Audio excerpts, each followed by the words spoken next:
2024년 4월 10일 22대 국회의원 선거까지 44일이 남았습니다. D-44. 한국 금융의 선진화를 기치로 내세우는 금융개혁당 역시 이번 22대 총선을 노리고 있는데, 오늘은 금융개혁당의 상황판을 여러분들과 공유하겠습니다. 금융개혁당의 첫 번째 과제는 바로 창당 등록인데, 창당 자격 요건을 충족해야 창당 등록이 가능하다. 먼저 창당 등록 데드라인은 바로 3월 20일이고요. 이 날까지 창당 요건이 돼야겠죠. 창당 자격 요건은 간단합니다. 대한민국 17개의 시도 중에서 5개 이상의 시도에서 금융개혁당 당원이 1000명을 만족하면 된다. 이것이 바로 첫 번째 과제라고 할 수 있고요. 여기서 5개의 시도에서 당원 1000명이 달성이 돼야 되는 건데, 현재 금융개혁당은 서울에서 당원 1000명 모집 완료, 경기에서 당원 1000명 모집 완료, 부산에서 당원 1000명 모집 완료, 이렇게 3개의 시도에서 이미 달성을 한 상황이고요. 그리고 인천에서 900명 모집 완료, 경남에서 600명 모집 완료로 현재는 인천과 경남에서 부족한 당원을 모집 중인 상황입니다. 빠르면 2월 말, 늦어도 3월 초까지 5개 시도 당원 1000명, 이 미션이 달성이 되면은 창당이 가능한 방향으로 가는 것이다. 고로 D-10일 카운트다운을 시작해 보겠습니다. 10일 안에 경남과 인천에서 부족한 당원이 채워져야만 한다.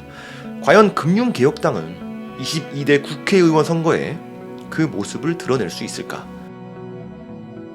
금융개혁당 가입 방법은 16세 이상이면 누구나 가입이 가능하고요. 가입비는 무료입니다. 금융개혁당 홈페이지에서 가입을 하면 되고, 링크는 댓글 상단에 고정을 하겠습니다. 댓글에 링크가 안 보일 수도 있어서 영상 본문에도 링크를 삽입하겠습니다. 특히 경남 지역에 거주하거나 직장이 경남 지역이신 분들이 지금 금융개혁당에 가입을 결정해 주시면 금융개혁당이 22대 총선의 모습을 드러내는데 엄청난 힘이 실리는 그런 상황이죠. 여기서 경남 지역에 대해서 부연 설명을 드리자면, 울산과 부산은 따로 광역시로 구분이 되기 때문에 경상남도 지역은 부산과 울산을 제외한 나머지 시군이니까 이 그림을 참고해 주시길 바랍니다. 요약을 하면은 인천에서는 100명, 경상남도에서는 400명이 더 모집되면 금융개혁당의 등장을 목도할 수 있게 된다. 그리고는 그 다음 스텝으로 넘어가게 되는 겁니다. 여기서 끝이 아닙니다. 바로 다음 스텝은 후보자 등록 신청인데, 이것은 데드라인이 3월 21일입니다. 이때 F킬라의 기대는 배터리 아저씨의 등장인데, 과연 상황이 허락할지는 알 수가 없는 거고요. 이건 제가 금융개혁당 운영진들께 개인적으로 당부드리고 싶은 말씀인데, 후보자를 선정할 때 그냥 아무나 내세워서는 금융개혁이 불가능할 것이다. 티켓 파워도 중요하지만 어차피 국회 나가서 주장만 한다고 금융 선진화가 되는 상황이 아니기 때문에, 가서 싸워서 이겨야 되는 상황이기 때문에 일단 금융과 정치 쪽으로 지식뿐만 아니라 인적 인프라가 매우 중요한 자격 요건이 될 것이다. 이 단계가 개인적인 생각으로는 가장 힘든 단계가 아닌가라는 생각이 들고요. 그래서 박수혁 작가가 참여를 하지 않는다면 또 한 번 난관에 봉착할 수 있다고 생각하고요. 그 다음 스텝은 바로 선거에서 3% 득표를 하면, 3%를 환산하면은 75만 표죠. 75만 표를 득표를 하게 되면은 금융개혁당이라는 당이 유지가 될 수가 있고, 어쨌든 유의미한 전진을 했다라고 저는 생각을 합니다.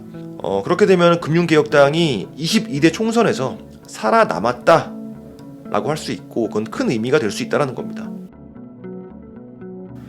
금융개혁당의 목표는 개인 투자자들이 대한민국에서 투자활동을 하면서 더러운 꼴 안 보고 또 사기당할까봐 무서워서 벌벌 떨지 않아도 되는 그런 투자 환경을 만드는 겁니다. 금융시장의 상식과 개념을 다시 불러오는 것이 시급하다. 불법은 강력하게 처벌해야만 하고, 개인 투자자들은 금융활동으로 패가망신하는 게 아니라 돈을 벌 수 있는 대한민국이 되어야 한다라는 거죠. 결국 금융개혁당은 개인 투자자의 대변인 자격으로 국회에 참여를 해서 목소리를 낼 것이고, F킬라도 금융개혁당을 응원하고 또 관심 깊게 들여다보는 입장이다. 드디어 2024년 총선이 코앞으로 다가왔습니다. 국회의원을 물갈이 해야 되는 시간이 온 것이고요. 현재 대한민국 국회는 선출의석 300석이 있고 야당이 183석으로 과반이 넘어서 제1당이고 여당이 106석으로 제2당인 것이고, 이번 총선은 특히 논란이 난무하고 대결 구도가 첨예하기 때문에 의석수 확보에 혈안이 되어 있는 상황에서 이 치열한 고래싸움에 금융개혁당이 진입을 시도하는 것이다. 결과는 앞으로 D-44일, 44일 뒤에 결정이 된다. 금융개혁당의 시작은 박순혁과 선대인이었습니다. 두 사람의 단호한 결의에 의해서 탄생을 했으나 순탄치가 않았고 외압에 의해서 좌절이 되는 바람에 그렇게 무산이 되는 듯 했으나 신미숙 의장이 금융개혁당을 이어간다라는 뜻을 밝혔고 이어받아서 가고 있는 중이다.